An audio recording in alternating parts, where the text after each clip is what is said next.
Se dice que una idea no vale ni el papel sobre la que está escrita, lo importante de la idea y lo difícil es materializarla, y ese es el motivo por el cual queremos hablar contigo, Fernando. Fernando Fariza, director de la red social del Atlético de Madrid. Bienvenido a esta Intiva True Talk. El objetivo de esta conversación, sobre todo, es entender muy bien qué te ayuda a ti en este proceso para poder materializar una idea como el Wanda, ¿no? Este proyectazo que habéis montado aquí, y sobre todo pues comprender en este viaje, que seguro que ha sido desafiante, pues entender qué herramientas, qué pautas, qué momentos han marcado la diferencia. Un placer hablar con vosotros y poder compartir la experiencia mía personal, pero sobre todo la peculiaridad de una empresa. Un club de fútbol es una empresa, jurídicamente es una empresa, es una sociedad anónima deportiva, pero la realidad es que en un club de fútbol se toman muchas decisiones que seguramente en una empresa pura y dura no se tomarían, ¿no? Precisamente por ese equilibrio tan complicado que tienes que tener en un club de fútbol entre la parte social, los aficionados son todo y son el centro y vivimos para ellos, la parte económica, lógicamente, más la parte deportiva con todas sus incertidumbres, ¿no? Es un sector muy peculiar, pero que seguro que hay muchos de los aprendizajes que nosotros hemos tenido a lo largo de estos últimos, sobre todo 20 años, en los que el Atlético de Madrid pues, ha cambiado radicalmente, pasando de unas situaciones muy complicadas a donde estamos ahora. Pues muchas de esas situaciones que hemos vivido seguro que son muy extrapolables a cualquier empresa de cualquier sector. 100%. Y sobre todo escucho principalmente un equilibrio entre la parte social, económica y deportiva, ¿no? Es una constante que se maneja con vosotros. Sí, en el sector deportivo en general, no solo en el fútbol, ese equilibrio es absolutamente básico y se dan circunstancias muy curiosas que a veces los clubes de fútbol contratan grandes ejecutivos que vienen de otras industrias, ejecutivos valiosos y buenos profesionales, pero que son incapaces de adaptarse a esta peculiaridad del mundo del fútbol, que no es ni mejor ni peor, es distinto, ¿no? Muy bien. Aquí tienes también otro factor, aparte de ese triple equilibrio, que también es importante, que es la exposición mediática. Todo lo que nosotros hacemos, bien, mal o regular, sale en los medios de comunicación, no solo salen los jugadores. Errores que podemos cometer pueden afectar a miles de personas y pueden salir en los medios de comunicación, mientras que a lo mejor en alguna otra compañía pues puedes cometer un error que cueste dinero o millones de euros a tu compañía, pero seguramente nadie se entere, ¿no? Aquí tenemos constantemente un montón de cámaras de televisión, de periodistas de radios que necesitan contar constantemente todo lo que pasa y cuentan no solo lo futbolístico, ¿no? Por tanto, yo creo que esa exposición mediática es otro factor que también hay que tener en cuenta y que, como te digo, hace que en algunos casos algún gran ejecutivo, muy buenos profesionales, nos ha pasado en casos concretos que han durado un año, han sido incapaces de adaptarse a esta peculiaridad, ¿no? Y ahora hablaremos de lo importante que es la capacidad de adaptación a la industria en la que trabajas. 100%. En este proyecto del Wanda, ¿a cuál dirías que ha sido tu principal motivador? ¿Cuál ha sido tu impulsor que te ha ayudado a tener esa energía y determinación durante todos estos años? Bueno, yo creo que era un proyecto que claramente iba a cambiar de arriba abajo el Atlético de Madrid. Y lo iba a cambiar, es curioso, como un simple edificio, como es un estadio, donde en teoría solo se juegan partidos de fútbol, ya sabéis que ahora hacemos muchas más cosas en los estadios, pero como un simple edificio puede transformar completamente una compañía. Llevándolo al mundo empresarial, el cambio de una sede corporativa no tendría por qué cambiar radicalmente la manera de trabajar o la imagen de una compañía, pero en el caso nuestro del Atlético de Madrid fue una oportunidad histórica para modernizar la imagen del Atlético de Madrid. Veníamos del viejo estadio Vicente Calderón, muy querido, con mucha tradición, pero con una imagen absolutamente anticuada. Nos permitió, era una oportunidad de modernizar el Atlético de Madrid, de modernizar la marca del Atlético de Madrid. Modernizando la marca, permites que otras compañías, que otras marcas que no se habían planteado probablemente nunca asociarse al Atlético de Madrid se pudieran asociar. Por un lado, como digo, modernizar la marca y la imagen, a su vez prestar un muchísimo mejor servicio a nuestros, iba a decir clientes, nosotros nunca empleamos la palabra cliente, sino son más bien aficionados, pero bueno, desde el punto de vista puramente empresarial, si hablamos de cliente, tanto el cliente individual, el aficionado, como el cliente corporativo que compra Foro VIP o que patrocina un club de fútbol, bueno, pues necesitábamos obligatoriamente prestarles un mejor servicio, ¿no? Y eso era ya imposible en el viejo estadio, por espacio, por estructura, por arquitectura, ¿no? Y una tercera pata, mejorando la imagen, prestando un mucho mejor servicio, obviamente incrementar radicalmente los ingresos, ¿no? Y el objetivo del traslado de estadio fue esa triple variable, que entre sí a veces también es difícil, y vuelvo a hablar ahí del equilibrio entre esos tres pilares, pero fueron las tres grandes motivaciones que nos llevaron a tomar la decisión polémica y obviamente discutida al principio por nuestros aficionados, de cómo vas a abandonar una casa en la que llevas 50 años e irte a otra casa, que teníamos claro que iba a ser muchísimo mejor, seguro, pero había que convencer a los aficionados de que fueran capaces de visualizar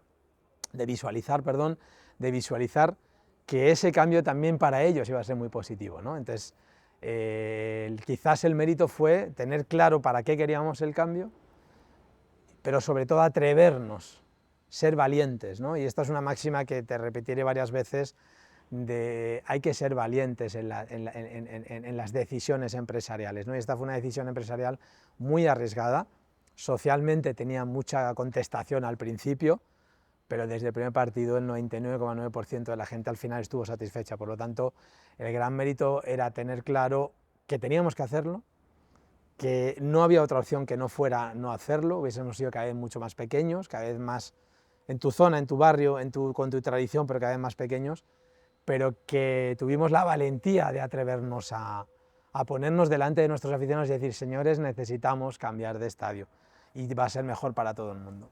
Drucker decía que detrás de toda empresa de éxito siempre hubo una persona que tomó una decisión valiente.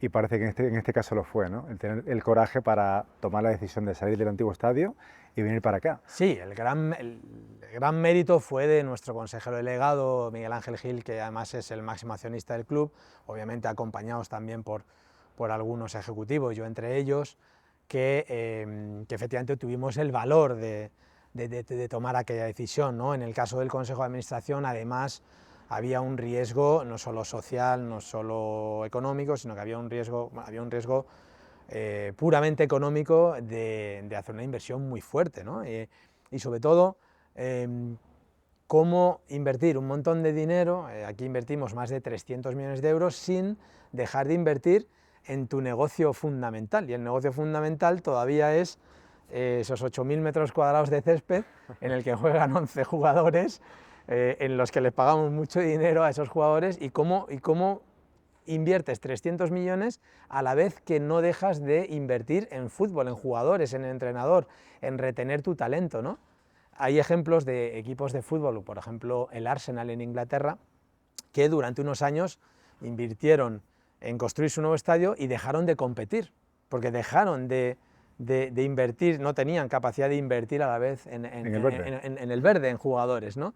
Y ese fue el principal riesgo desde el punto de vista del Consejo de Administración, fue, oye, ese equilibrio entre cómo sigo compitiendo y a la vez invierto en estadio, ¿no? Y ese riesgo que el Consejo de Administración, liderado por nuestro CEO, pues asumieron, luego también fue bajando al riesgo de los ejecutivos, de cómo ejecutamos bien todo ese gran proyecto, tanto desde el punto de vista arquitectónico de la construcción, desde el punto de vista social de convencer a la gente y desde el punto de vista comercial de generar nuevo ingreso en el estadio que pudiera amortizar esa inversión de más de 300 millones, ¿no?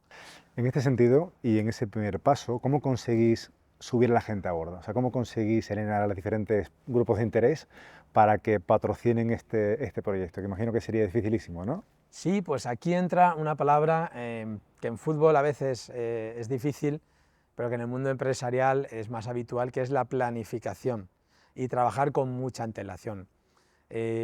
Más 5 años antes de la apertura del nuevo estadio empezamos a trabajar desde el punto de vista social y comercial la estrategia de comunicación, la estrategia de desembarco en este estadio. Por supuesto, la obra duró, el proceso arquitectónico desde el diseño hasta la inauguración duró 7 años, pero de esos 7 años, 5 años antes ya empezamos a planificar, a diseñar un plan estratégico y empezamos a trabajar con los distintos colectivos. Parece raro, pero 5 años antes empezamos a reunirnos con grupos de socios para explicarles la gran mejora que ellos iban a tener en el nuevo estadio. Empezamos a trabajar y a reunirnos con los patrocinadores, empezamos a hacer una vez cada 6 meses desayunos de trabajo con medios de comunicación para que también ellos, que son usuarios también del fútbol y son los que transmiten la imagen al mundo, ¿no?, de lo que pasa en un estadio de fútbol, para que ellos también visualizaran no solo el mejor servicio que ellos iban a tener, sino lo importante que era también para la imagen que te decía al principio del Atlético de Madrid, ¿no? No solo trabajamos nuestros propios aficionados o clientes, incluso trabajamos el desembarco en el distrito, en el nuevo barrio al que íbamos, ¿no? Y estuvimos durante 5 años reuniéndonos una vez al mes con todas las asociaciones de vecinos, con las asociaciones de comerciantes, con colegios, participando ya en actos sociales del distrito, es decir, empezando a ser vecino antes de que nos entregaran las llaves de este nuevo edificio, ¿no? Entonces, esa planificación durante 5 años, tener claro hasta dónde queríamos llegar y mantener un mismo camino durante 5 años, pues claramente fue una de las claves del éxito del cambio del viejo estadio aquí al Metropolitano. Por lo cual hay una fase intensa de planificación y de sensibilización a los diferentes colectivos, y en segundo lugar, desde el punto de vista de lo que es la materialización del proyecto, y hablando de proyectos, ¿qué herramientas fueron para vosotros fundamentales para poder acabar el proyecto en tiempo y forma? Bueno, obviamente el club tuvo que invertir bastante en recursos humanos. Piensa que venías de un estadio con una capacidad de 54.000, aquí ya estás en 70.000, en donde todo iba a crecer. Y vamos a tener más clientes corporativos, más clientes en zonas VIP, más patrocinadores, más abonados, plazas de parking, por ejemplo. Ahí hemos tenido que aprender a cómo gestionar 4.000 plazas de coches, el propio club. Nunca habíamos gestionado plazas de aparcamiento porque no había, ¿no? 7 cocinas, en el Calderón no había cocinas, ¿no? Entonces, el club, esa mayor dimensión que iba a coger el Atlético de Madrid, que teníamos clarísimo que iba a ocurrir, requirió de una inversión en recursos humanos, en cantidad y en calidad. En cantidad, más personas, pero también en calidad en el sentido de personas más especialistas que hasta entonces no había. Lo primero fue crear un área nueva de infraestructuras, con gente muy técnica, con aparejadores, con arquitectos, con una diseñadora de interiores, gente muy especialista que hasta entonces no había nadie de ese perfil en el club, ¿no? Pero también, por ejemplo, mucho especialista en el área tecnológica. Este estadio es uno de los mejor dotados tecnológicamente, comparado con el viejo estadio, pues es el día y la noche. Y tuvimos también que había ya un pequeño departamento de sistemas, pero se fue incorporando gente muy valiosa, gente muy especialista y gente muy profesional, ¿no? Incluso en mi propia área, desde el punto de vista de explotación de los ingresos del estadio, desde el punto de vista social, por ejemplo, doblamos el número de personas, 2 años antes de venir aquí, doblamos el número de personas que atendían al socio, porque tuvimos que seguir vendiendo los partidos del viejo estadio mientras durante 2 años vendíamos ya los abonos de este nuevo estadio, ¿no? Es como el piso piloto, creamos un piso piloto incluso en el viejo estadio para que la gente fuera viendo lo que se iban a encontrar, ¿no? Con lo cual tuvimos que doblar incluso los equipos que estaban atendiendo al socio, ¿no? Entonces, bueno, fue una inversión fuerte, como digo, en recursos humanos, más allá de, por supuesto, la inversión puramente económica en la construcción, ¿no? Con lo cual hay una parte de profesionalización y de especialización, ¿no?, en diferentes áreas. Absolutamente. Hablamos antes de la gestión de las presiones. Imagino que en este tiempo habrán sido muy intensas, ¿no? Presiones externas, como puede ser, por ejemplo, pues del propio club, ¿no?, hasta presiones que se pueden recibir desde la parte más gubernamental. En este sentido, ¿cuáles fueron las principales y cómo las gestionasteis? Bueno, yo creo que la principal presión, y te hablo ya en primera persona, yo fui el máximo responsable del proyecto, tanto desde el punto de vista de la construcción como desde el punto de vista social y desde el punto de vista comercial, ¿no?, de esa nueva generación de ingresos del estadio, y la mayor presión que yo tuve fue la propia mía. Yo, como atlético de nacimiento y socio de toda la vida, pero también como ejecutivo de un club de fútbol, pues tenía claro que no podíamos fallar. Solo teníamos una única oportunidad. Quizás comparado con otras industrias tienes a lo mejor oportunidad de fallar. A lo mejor tú, no sé, pues, trabajas en la moda, lanzas una línea de ropa, a lo mejor no funciona y puedes retroceder relativamente fácil. Te costará cierto dinero o cierto tiempo, pero puedes retroceder. Pero cometer errores en la construcción de un estadio no hay mucha vuelta atrás. Lo que hiciéramos mal o lo que hiciéramos bien, lo íbamos a arrastrar durante 50 años o 75 o los años que estemos en este nuevo estadio, ¿no? Y socialmente tampoco nos podíamos permitir hacerlo mal, porque había en principio un rechazo razonable y lógico, que era un rechazo puramente emocional al traslado, ¿no? Claro. Con lo cual no podíamos fallar ni en lo social ni en lo económico, ¿no? Y esa presión era la que yo mismo me autoimponía, y yo se la trataba de trasladar también un poco al equipo, a la gente, pero en sentido positivo, un poco en no podemos fallar a todos estos miles de aficionados del Atleti, no podemos fallar a la inversión tan fuerte que va a hacer el club, pero oye, disfrutemos de esto, ¿no? Mucha autoexigencia, mucha presión, pero en sentido positivo, de oye, tenemos la oportunidad de cambiar el Atlético de Madrid, ¿no? Y es una exigencia muy alta, pero también a la vez era una oportunidad. ¿Cuántas veces profesionalmente tenemos proyectos que puedan cambiar tanto una compañía, ¿no? Pues pocas veces en realidad, ¿no? Entonces ese grado de exigencia y de ambición pues era enorme. Con lo cual, hacerlos conscientes, ¿no?, de la envergadura que tiene el proyecto y de las implicaciones, y en segundo lugar, conectarlos con el propósito, ¿no?, de qué era aquello con lo que tienen que conectar para poder sacar todo esto hacia adelante.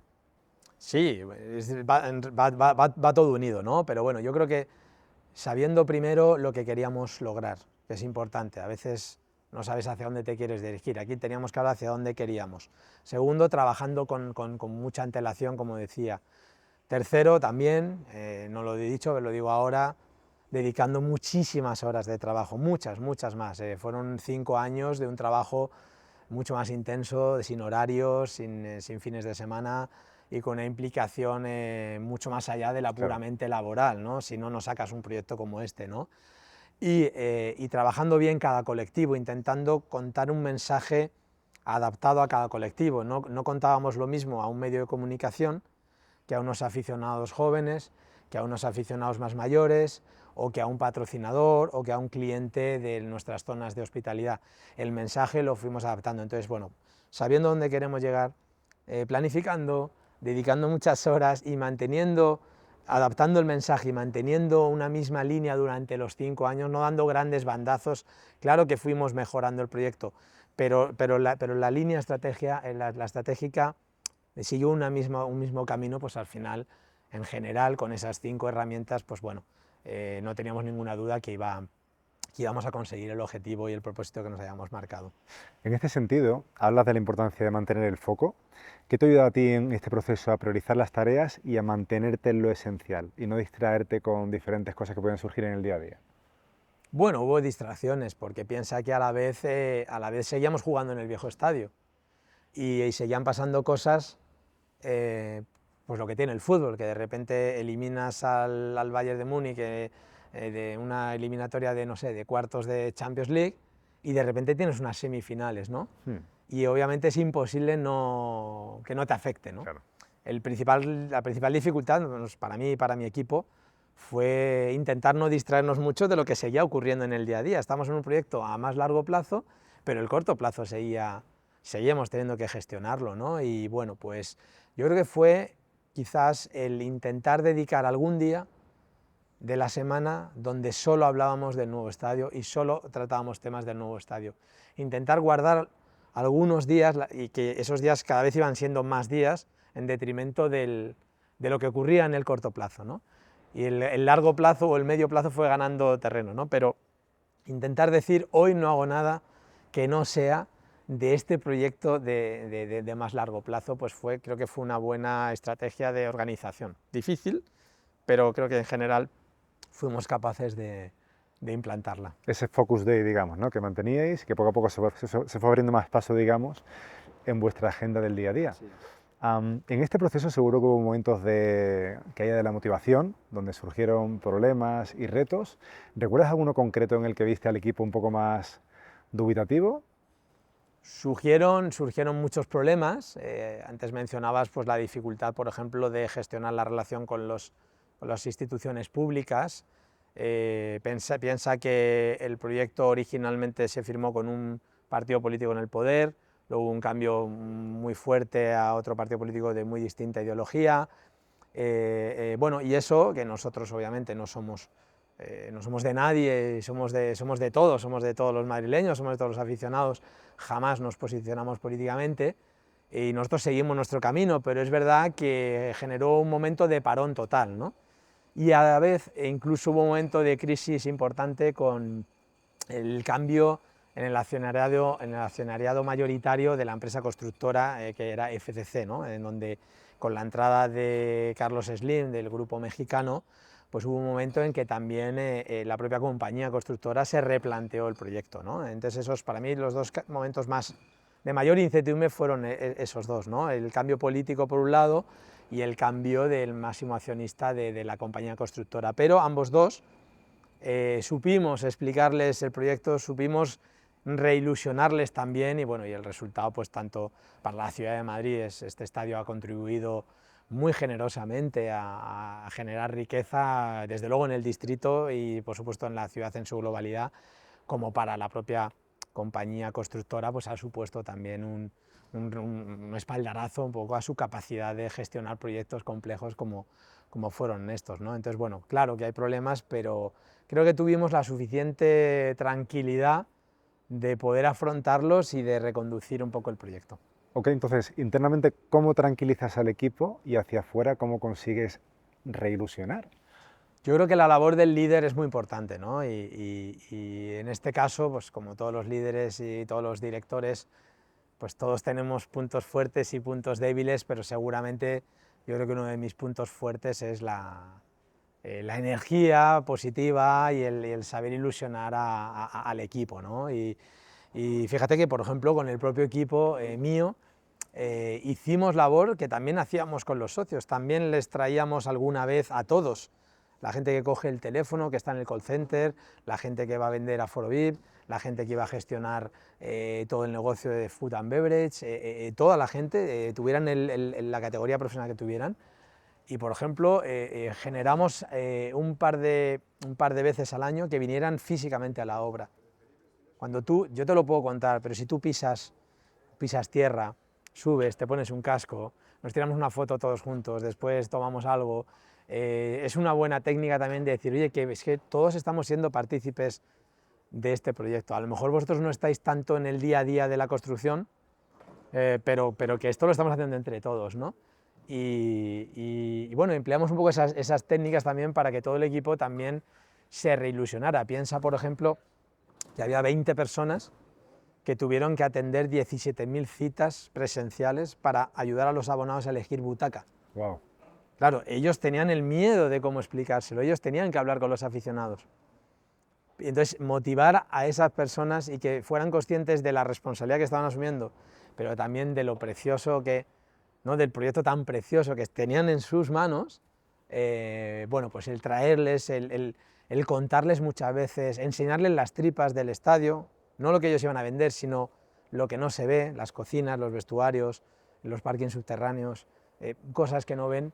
Bueno, pues el ilusionar al equipo que de verdad también va ejecutando lo que muchas veces desde arriba decide el Consejo de Administración, luego estamos los directores, luego van los cargos intermedios, pero el saber transmitir esa ilusión a toda la cadena, bueno, pues es difícil, pero creo que en general lo hicimos bien, ¿no? Y también es cierto que, y aquí vuelvo a decir que esto no es una empresa normal, esto es un club de fútbol y la inmensa mayoría de la gente que participó en el proceso de traslado con los aficionados, ellos eran aficionados, ellos eran socios de nacimiento, ¿no? Entonces, bueno, yo creo que esa vinculación emocional, que a veces tiene un valor enorme en positivo, pero a veces también puede ser algo negativa, pues bueno, yo creo que en un proyecto como este fue crítico. Toda la gente ha sido responsable como te decía, de un proyecto que ha cambiado realmente al Atlético de Madrid y le ha cambiado de por vida, para los próximos muchos años, ¿no? Y yo creo que esa vinculación, ese tú poder ser parte, pues bueno, yo creo que hacía que la gente casi se automotivara y se autoilusionara, ¿no? Y en esa parte de reilusionar a los de fuera, en este caso hablamos de FCC, ¿no? Y también en la administración pública, ¿cómo hicisteis para convencerlos para que subieran al carro y que siguieran hacia adelante? Sobre todo transmitir que sabíamos a dónde queríamos llegar, y es el mismo mensaje que he repetido antes, ¿no? Que ellos vieran, oye, estos del Atlético de Madrid están un poco locos, se han metido en un proyecto que es de una envergadura total, pero saben lo que quieren. Y sobre todo, mira, una cosa muy importante cuando trabajas con organismos públicos o con grandes multinacionales o con medios de comunicación, todo lo que decimos que vamos a hacer finalmente lo cumplimos. Nos costará mucho, sufriremos, tendremos que trabajar el doble, nos buscaremos la vida, no sé cómo, pero una cosa que claramente, sobre todo con las administraciones públicas durante estos últimos 10, 15 últimos años, ellos saben que si el Atlético de Madrid promete que va a hacer algo, lo cumple, ¿no? Y también insistir en la parte pública, bueno, pues también ese trabajo que hicimos también de que el barrio, el distrito de San Blas Canillejas, entendiera todo lo positivo que podría traer el Atlético de Madrid. Más allá de que, claro, que también a veces generamos un poco de lío cuando juegas, claro, hay 70.000 personas, pero poner mucho más en valor lo positivo, las muchas cosas positivas y las muy poquitas negativas, ¿no? Y el cumplir lo que prometimos que íbamos a decir, y llevamos 10 años en esa misma línea, creo que ha hecho que esas administraciones públicas sepan que el Atlético de Madrid es serio y que de nuestra mano podemos seguir generando riqueza para la ciudad de Madrid. ¿Cuánto vale el que hayamos conseguido traer una final de Champions aquí al estadio? Realmente quien se beneficia es la ciudad de Madrid, los restaurantes, los taxis, los hoteles, el metro, ¿no? O grandes eventos o grandes conciertos que estamos trayendo, ¿no? Cuánta gente viene fuera de Madrid y quien genera la riqueza es para toda la ciudad de Madrid, ¿no? Nosotros somos parte de la ciudad de Madrid, llevamos el símbolo del oso del Madroño en nuestro propio escudo, nos sentimos orgullosos de ser embajadores de esta ciudad, ¿no? Y un proyecto de un edificio tan singular como es un estadio, pues también cambia también la ciudad, ¿no? Y escucho de fondo la importancia de la congruencia, de responder a la palabra, ¿no? De cuando el Atleti dice que se va a hacer algo, finalmente se cumple. Sí, es fundamental y es difícil porque hay muchas incertidumbres. Mira, una cosa que siempre en el fútbol tienes que saber es, hablaba antes de la planificación, pero la improvisación en fútbol es imprescindible. Ahora quizás este mensaje lo entienden más las empresas desde lo que ocurrió con la pandemia del coronavirus, ¿no? De repente todos los sectores tuvieron que aprender, tuvieron que improvisar, pero en fútbol tienes que improvisar constantemente. Claro que hay una estrategia y una planificación, pero que te cambia radicalmente. Pierdes 3 partidos y a lo mejor un producto que querías sacar lo tienes que parar. Claro. O ganas 3 partidos y el momento es de euforia total y tienes que adelantar cosas que tenías previstas para más adelante, ¿no? Entonces esa capacidad de improvisar, que es importantísima en el fútbol, quizás algunas compañías de otros sectores no están tan acostumbrados, ¿no? En alguna gran multinacional donde todo está muy planificado, donde tiene que venir aprobado por los headquarters de Estados Unidos o de Londres o donde sea. Bueno, aquí hay estrategia, pero también aquí hay que improvisar constantemente.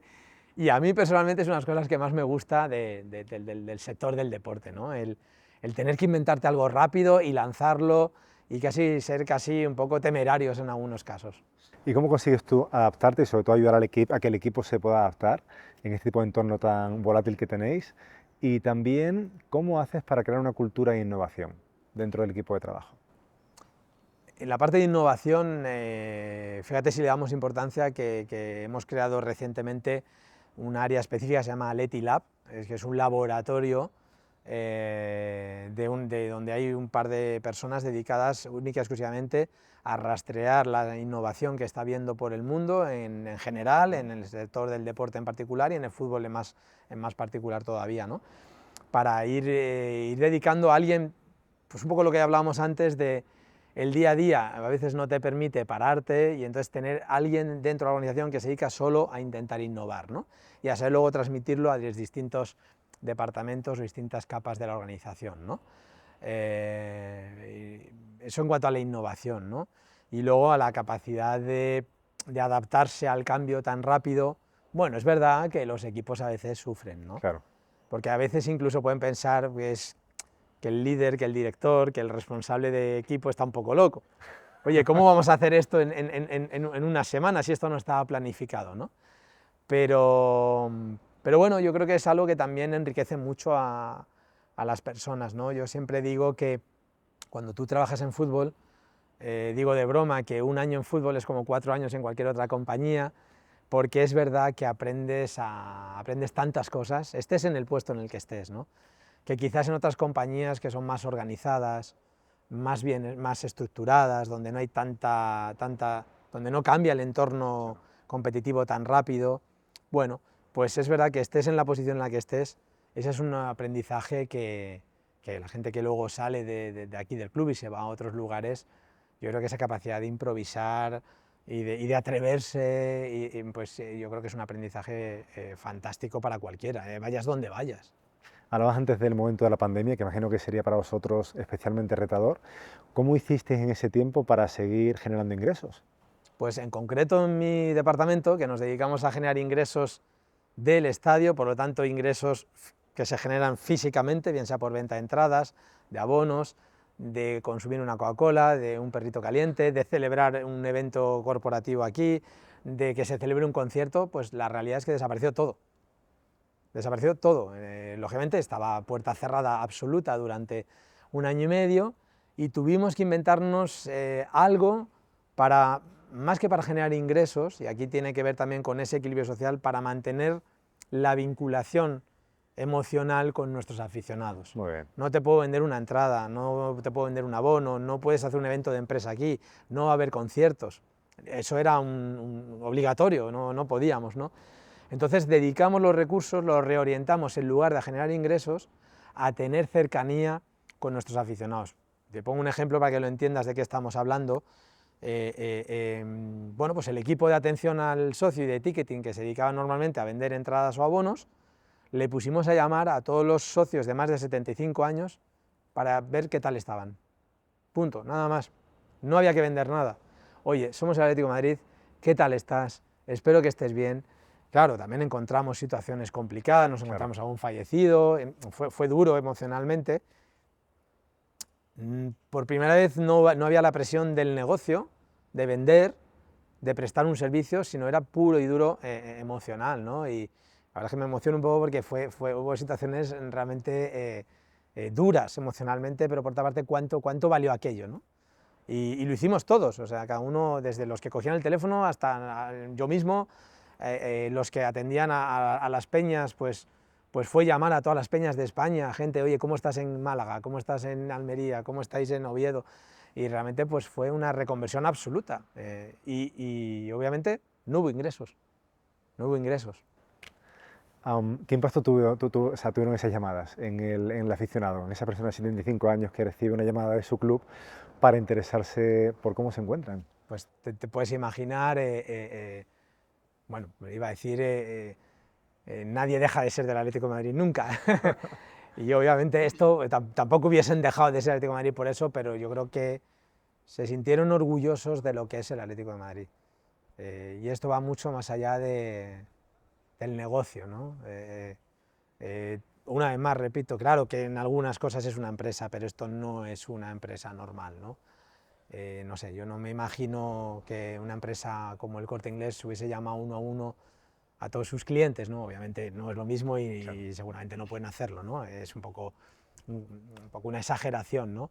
Pero creo que es un buen ejemplo para ver por qué un club de fútbol es distinto, y muy especialmente el Atlético de Madrid, ¿no? Hay muchos equipos con mucha vinculación emocional de sus aficionados con el club, pero sin duda el Atlético de Madrid es seguramente uno de los extremos, ¿no? Por todo, también por los malos momentos que también se han pasado, ¿no? Se ha ganado mucho, pero también se ha perdido muchas veces, ¿no? Y a veces de forma cruel, y eso pues al final te une mucho más, te une. Y la pandemia fue una buena oportunidad para unirnos más, y fíjate que encima se dio una circunstancia que es 100% Atlético de Madrid, que es que ganamos la Liga sin público.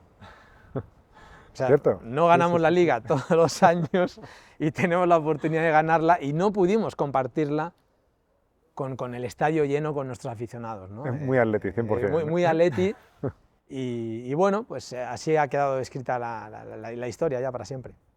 Fernando, en este proceso, antes hablamos mucho de la importancia del liderazgo, ¿tuviste dudas en algún momento sobre tu capacidad de liderar este proyecto? Sí, sí, sí. De hecho, el primer momento en el que Miguel Ángel Gil, como CEO, me dice que yo tengo que liderar el proceso de construcción del estadio, yo sé de explotación del estadio, pero él quería que los que íbamos a explotar posteriormente el estadio lo diseñáramos, porque éramos los que mejor sabíamos lo que necesitábamos de un edificio, ¿no?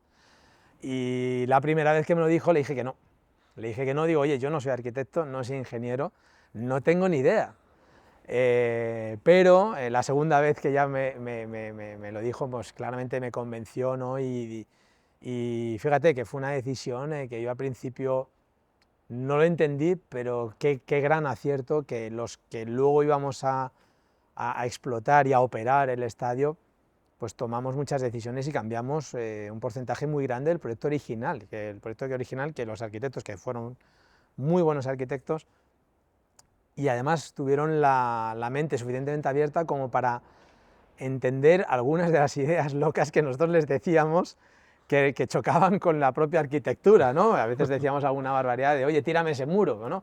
Y a lo mejor no se puede, ¿no? Pero supimos generar un muy buen ambiente de trabajo entre lo puramente técnico, de lo que nosotros no sabíamos, con lo puramente de explotar, del negocio de explotar el estadio, ¿no? Y claro que en ese primer momento sí que tuve dudas, un poco por esa enorme responsabilidad que íbamos a asumir, ¿no? Y te planteas, ¿voy a ser capaz? ¿Voy a ser capaz de liderar un equipo que iba a ser el doble de grande del equipo que teníamos en ese momento? ¿Voy a ser capaz de cuántas decisiones hemos tomado que representaban millones de euros? Millones de euros en el momento de la inversión y millones de euros futuros de generar, ¿no? Pero es verdad que, bueno, y no es mérito obviamente mío solo, sino también de todo el equipo. Creo que más allá de las dudas que tuvimos, y en algún momento también tuvimos dudas sobre, ¿vamos a ser capaces de hacer esto? Bueno, pues las fuimos como combatiendo y superando, y bueno, pues el resultado, la verdad es que estamos muy satisfechos, estamos en lo personal, pues todos los que hemos participado en el proyecto tenemos que estar muy orgullosos, ¿no? Nunca se dirá, y el protagonismo en fútbol siempre debe ser de los jugadores, porque son un poco las estrellas, y el protagonismo tiene que ser de los aficionados también, y nosotros tenemos que estar en la sombra, ¿no? Pero el orgullo personal de que hicimos muchas cosas bien, algunas mal, pero hicimos muchas cosas bien, pues oye, eso es algo que queda y que compensa con creces pues esos momentos de dudas o ese sobreesfuerzo personal que hicimos todos. Y en los momentos de duda, ¿a ti qué te ayuda especialmente? ¿O en qué te apalancas para poder sacarlo hacia adelante? Yo creo primero, y es algo que por lo menos en mi personalidad me ayudó mucho, que es insistir, ¿no? La intensidad que a veces tiene el Cholo Simeone en la banda o el equipo, y que se la pedimos, ¿no? El luchar hasta que consigues algo, ¿no? Y a lo mejor a veces no lo consigues, pero oye, he luchado siempre hasta el final, ¿no? Y ese insistir, ese perseverar hasta que consigues algo, y en mi caso concreto, que es un rasgo de mi personalidad, yo soy muy intenso. Y a veces el equipo ¿no? Pues critica el exceso de intensidad, y es normal que sea así, ¿no? Pero en un proyecto como este, que tienes que estar durante muchos años sobreponiéndote a dificultades, a cambios inesperados, el seguir insistiendo, ¿no? Y el tener la intensidad, yo creo que es fácil ser intenso y trabajar a lo bestia en un proyecto, en cualquier empresa, durante un mes, pero ¿y durante 3 años o 5 años, ¿no? Es difícil, ¿no? 100%. O, no sé, yo imagino en alguna compañía que tienen, no sé, la Junta General de Accionistas, y durante un mes toda la compañía se pone a lo bestia, pero y lo puedes mantener luego en el tiempo, ¿no? Y yo es verdad que soy muy insistente, y el seguir, y que forma parte también un poquillo del ADN del club, Atlético, ¿no? de Madrid, ¿no? El seguir insistiendo.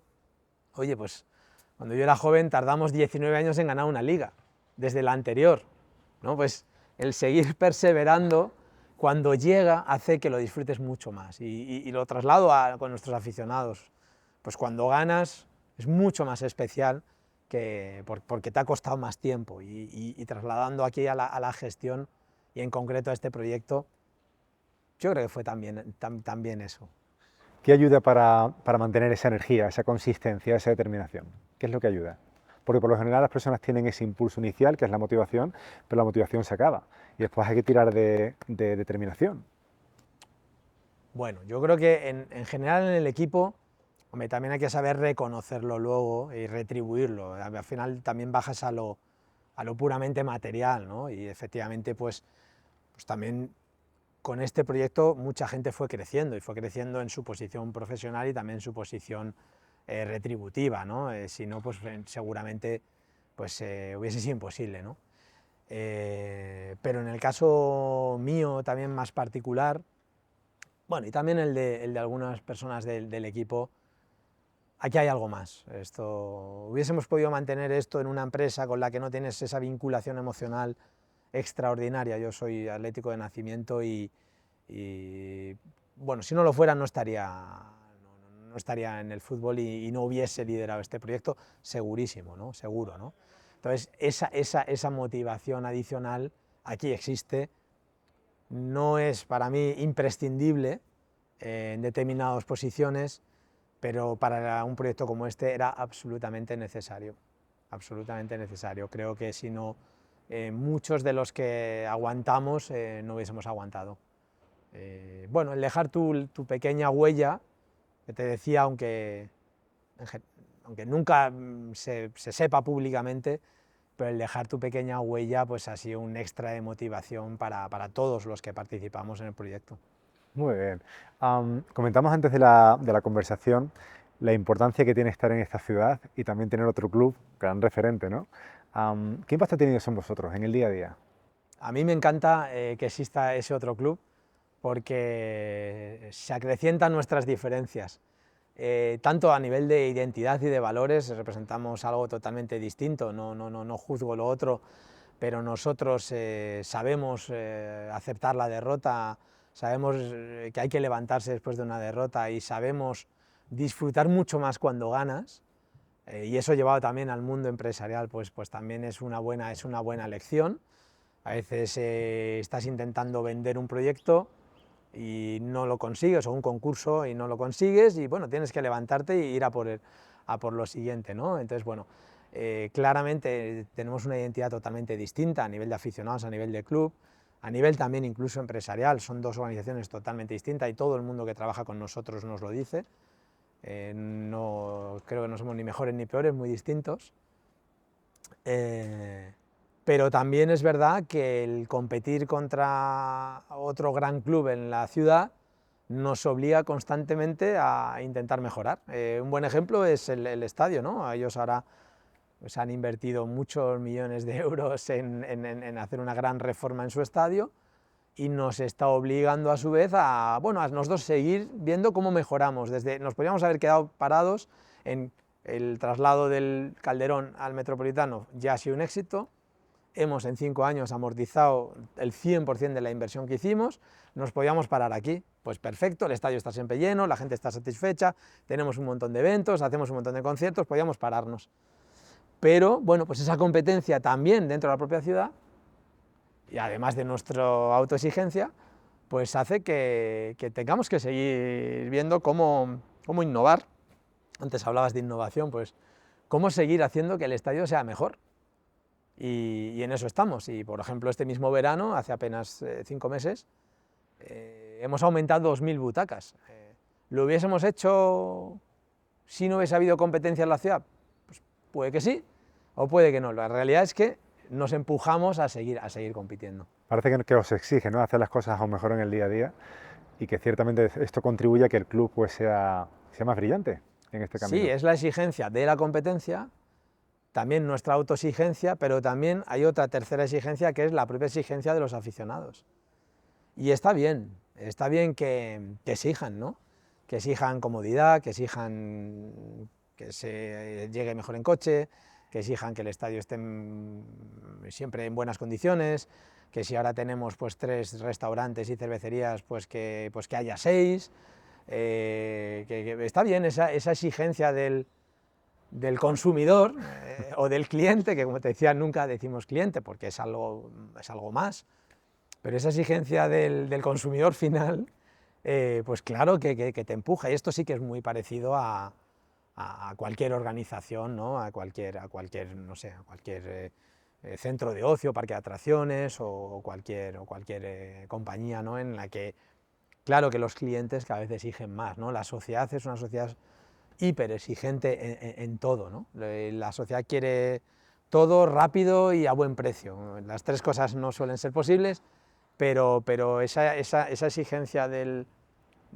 usuario de un estadio de fútbol, bueno, pues también te va obligando a seguir mejorando. ¿Y cómo se gestiona esa expectativa que tiene en este caso este cliente final? A veces hemos podido responder a la exigencia y hemos tenido, mira, aquí hay una cosa que es muy importante, que es tener la humildad de escuchar la crítica.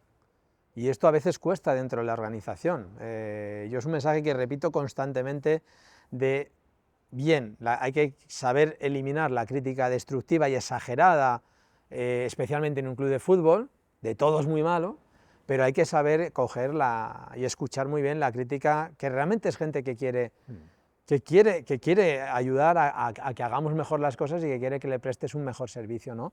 Entonces, primero, tener la humildad de escuchar la crítica, que es difícil, y segundo, el poder responder a ella. Entonces, en muchas ocasiones hemos respondido. Por ejemplo, en este estadio hicimos unas buenas zonas para los aficionados que van en sillas de ruedas, discapacitados en silla de ruedas, pero en el primer año detectamos y nos dijeron que no era suficientemente buena para lo que ellos necesitaban, ¿no? Y en la segunda temporada cambiamos radicalmente la ubicación y creamos nuevas zonas en las que ahora están súper satisfechos, ¿no?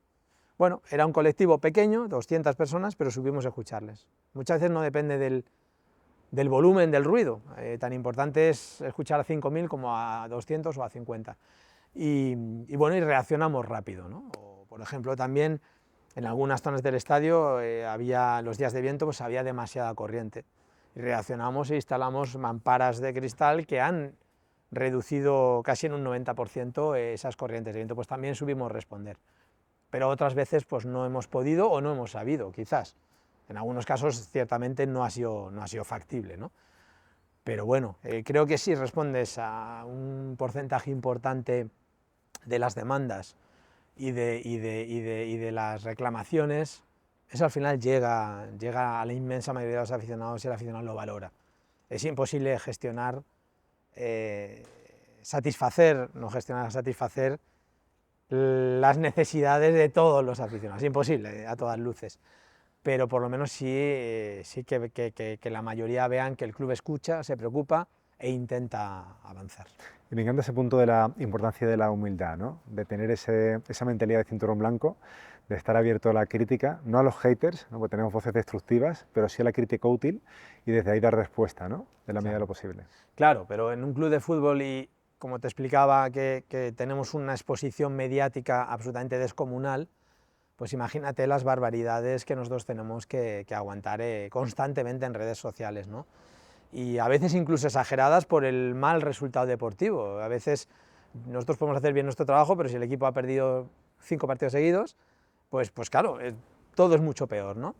Y bueno, pues es verdad que hay que intentar aislarse e intentar escuchar la crítica que sea positiva, ¿no? Y es difícil, porque a veces emocionalmente te puede llegar a condicionar, ¿no? Incluso algunas personas que han vivido episodios del exceso de crítica destructiva, a lo mejor llega a hundir a alguna persona que no tenga a lo mejor un carácter fuerte, ¿no? Entonces, bueno, creo que es una mezcla de tener la humildad suficiente para escuchar, pero luego saber separar, limpiar y digerir aquello en lo que tú sí que tienes capacidad de mejora.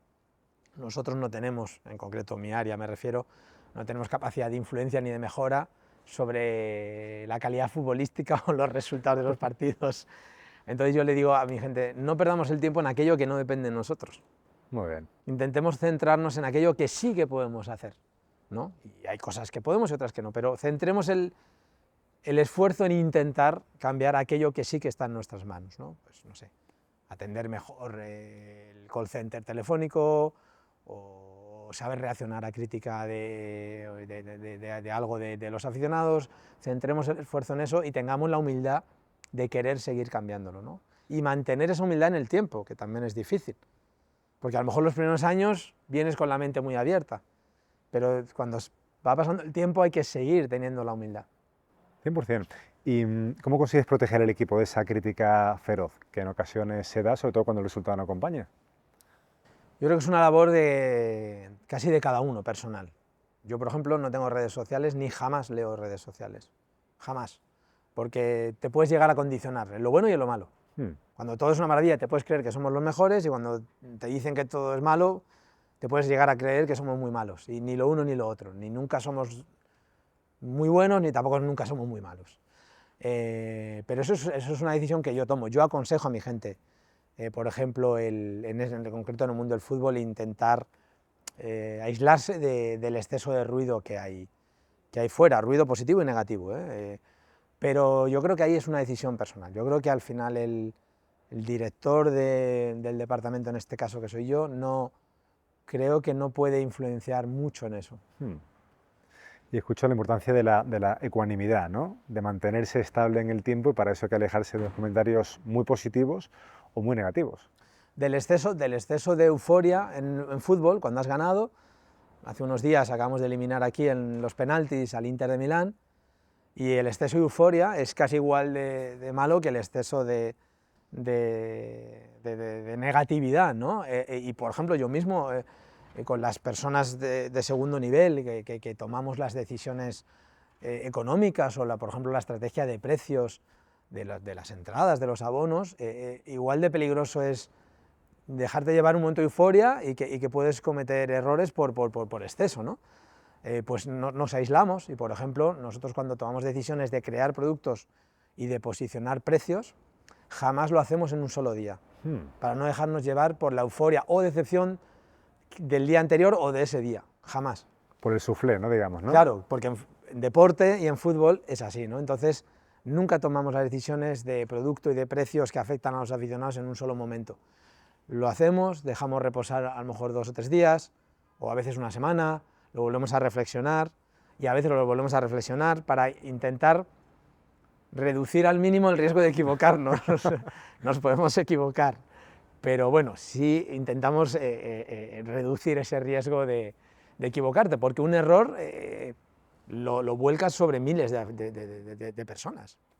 Con lo cual tomáis decisiones desapasionadas, ¿no? O intentáis, ¿no? Totalmente, totalmente, y es difícil porque, como te decía antes, pues casi todos somos atléticos de nacimiento, y claro que también tienes esa pasión como aficionado, ¿no? Pero tienes que intentar. La pasión como aficionado es muy buena en la gestión, porque nos ayuda a entender a los aficionados, pero puede ser muy mala en la toma de decisiones. Y ese es el balance que siempre hay que tener, que se dice fácil, pero a veces pues es difícil. Por ejemplo, y voy a poner un ejemplo negativo, claro, ¿cómo levantamos el ánimo de todos los que trabajamos aquí en el Atlético de Madrid el día después de perder una final de Champions en los penaltis, contra tu mayor rival, siendo aficionados del Atlético de Madrid también nosotros? Que querías tirarte a lo mejor 2 días en tu casa llorando y no hablar con nadie, pero al día siguiente hubo que venir aquí a trabajar también, y a temporada nueva, y arrancamos una nueva temporada. Claro que el aficionado pudo tomarse el verano para digerir lo que había pasado, pero nosotros al día siguiente teníamos que continuar. Y cómo cada uno de nosotros tuvimos que hacer ese ejercicio. Ahí, por ejemplo, pues yo sí que tuve que ejercer del líder. Yo no tuve tiempo de pararme a llorar o a digerir lo que había pasado, porque teníamos que al día siguiente levantar el ánimo de la gente. Fue difícil. ¿Y cómo consigues hacer ese clic en ese momento? Pues yo creo que no te sé decir cuál es el mecanismo, pero es que no había opción de no hacerlo, porque el fútbol no para. Claro. Al día siguiente continúa. Entonces a lo mejor en otra empresa, a lo mejor te tomas 2 semanas de bueno, vamos a bajar un poco el ritmo, y luego ya volvemos a coger carrera, ¿no? Aquí no hay. El día después de la final de Champions de Milán comenzaba los días después la renovación de abonos de la siguiente temporada. Entonces, la obligación nos empujó a tener que salir a flote, ¿no? Entonces, bueno, es bonito ver cómo los momentos difíciles pues obviamente te resultan un reto, pero también el exceso de momentos buenos también te pueden equivocar, ¿no? Entonces, Especialmente un poco en este sector, no sé si en otras industrias pasa, pues seguramente también, pero en deporte en concreto, sí, eso es uno de los grandes retos. por ir cerrando, quería preguntarte, en este tiempo, ¿qué has aprendido de ti como líder? Bueno, aprendió muchas cosas que a lo mejor no lo hago suficientemente bien. Todos, como te decía, pues tenemos puntos fuertes y puntos débiles. A lo mejor mi exceso de intensidad y de venga, vamos a hacer más cosas, pues a veces hay que parar y decir al equipo, a lo mejor más a menudo, oye chicos, van bien, ¿no? A lo mejor hay que hacerlo más a menudo porque hay gente que no lo necesita, pero hay gente que sí lo necesita. Entonces, y esto para mí el segundo aprendizaje es ese, ¿no? Con casi 60 personas que dependen de mí, he aprendido a que hay muchas personas distintas y no puedes hablar a todos igual, ni tratar a todos igual, ni siquiera exigir a todos por igual, ¿no? Tienes que adaptarte a las distintas personalidades de cada uno, ¿no? Y hay gente que necesita que le digas 3 veces por semana, venga, vamos, y hay gente que no necesita que se lo digas más que una vez al año. Y quizás eso sí es una cosa que hasta que no diriges un equipo grande, pues a lo mejor no lo aprendes, vas más con la teoría. Y las teorías a lo mejor no valen igual para todo el mundo, hay que saber adaptarlas a la práctica y a la personalidad de cada persona. Buenísimo. ¿Cuál es para ti el próximo reto como líder que tienes por delante? Pues preparar a la gente de mi equipo que tendrán que alguno ocupar mi puesto cuando yo ya no esté aquí. Y yo creo que eso es lo más, quizás ahora cada vez con el paso de los años, cuando te vas haciendo más mayor, cada vez lo pienso más. Hace 10 años nunca lo pensaba, porque te crees que tú vas a estar aquí siempre, y ahora ya ves que no vas a estar aquí siempre, que además es sano que el día de mañana haya otro, y ahora cada vez pienso más en qué personas de mi equipo podrían, y me encantaría que alguno pudiera ocupar el puesto que yo tengo y a su vez el puesto que él tiene otro de abajo, ¿no? Ese subir en la pirámide organizativa, que a mí me parece que es algo fantástico y en general casi todo el mundo que está conmigo ha ido subiendo durante estos largos años, pues es quizás ahora lo último que como líder a veces pienso, ¿no? Y claro, y no hay nadie que, pues igual que yo no reúno todas las condiciones, pues unos tienen unos puntos fuertes, otros unos puntos débiles, ¿no? Y bueno, el tiempo dirá, y ojalá pues otras nuevas generaciones, gente nueva, gente más joven, con nuevas ideas, pues ojalá puedan continuar haciendo muy grande al Atlético de Madrid, que es lo que nos ocupa y es nuestra obligación como ejecutivos de un club de fútbol tan grande como es el Atleti. ¿Qué buscas en ese sucesor? ¿Qué tiene que tener? Para mí, si tengo que definir una sola palabra, me encantaría que tuviera la misma pasión que yo he puesto todos los días de estos 23 años que llevo en fútbol, bueno, y en la anterior empresa pues también, ¿no? Para mí la pasión es obligatorio en la vida en todo lo que hagas y trasladado a las organizaciones empresariales.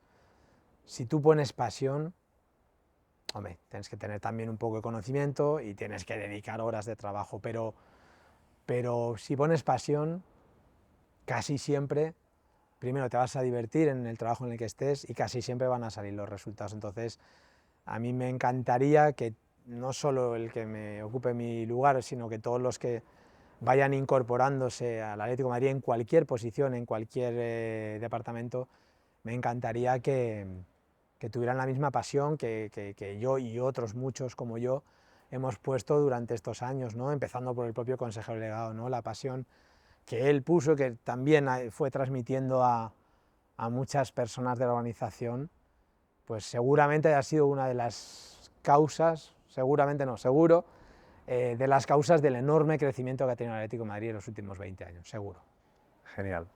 No sé si hay alguna pregunta que te hubiera gustado que te hubiera lanzado y que no haya hecho, o hemos tenido un buen recorrido, digamos, por todas las aristas. Yo creo que hemos hablado de muchas cosas que espero que estas reflexiones, que vienen de un sector muy peculiar como el fútbol, pero creo sinceramente que son muy valiosas para cualquier ámbito empresarial, y ojalá que la gente que escuche esto le pueda valer en su vida diaria. Seguro que sí. Muchísimas gracias, Fernando. Muchas gracias, un placer.